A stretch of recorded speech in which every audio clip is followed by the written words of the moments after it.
দেখেছো আমটার সাইজ কত বড় একটা আম। আজকে আমি এই এত বড় একটা আম নিয়েছি আম মাখা তৈরি করার জন্য। আজকে একটু অন্য স্টাইলে আম মাখাটা তৈরি করব। 30 দিনে মুখ না দেখিয়ে ভাইরাল হওয়ার চ্যালেঞ্জের আজকে হচ্ছে 24তম দিন। আর মাত্র বাকি আছে 6 দিন। আর এই 6 দিনে তোমরা আর কি কি ধরনের ব্লগ চাও কমেন্ট করো। তো প্রথমে আমি আমের খোসাগুলো ছাড়িয়ে নিয়েছি ভালো করে, তারপর এটাকে আমি কেটে নিয়েছি। আর কাটতে আমার অনেক বেশি কষ্ট হয়ে গেছে, কারণ অনেক বড় একটা আম।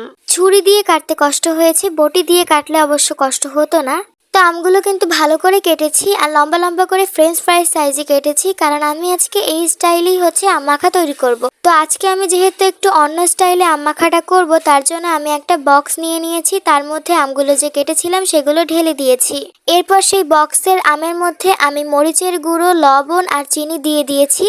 অবশ্যই পরিমাণ মতো দিয়েছি, কারণ বেশি দিলে তো খেতে পারবো না, আর কম হলে মজা লাগবে না। তারপর বক্সটা আটকে আমি আমগুলোকে ভালো করে ঝাঁকিয়ে নিয়েছি অনেকক্ষণ, যাতে আমের ভিতর সব মশলাগুলো সুন্দর করে মিশে যায়। এরপর আমি বক্সের মুখাটা খুলে আমি দেখলাম আমগুলোর চেহারা এত সুন্দর হয়েছে মাশাআল্লাহ। আর খেতেও একদম দোকানের আম মাখার মতো লেগেছে, মানে অনেক মজা লেগেছে। দোকানে তো তেঁতুল দেয়, এখানে তো আমি তেঁতুলও দেই নাই, তারপর অনেক বেশি মজা হয়েছে। তোমরাও এভাবে ট্রাই করতে পারো।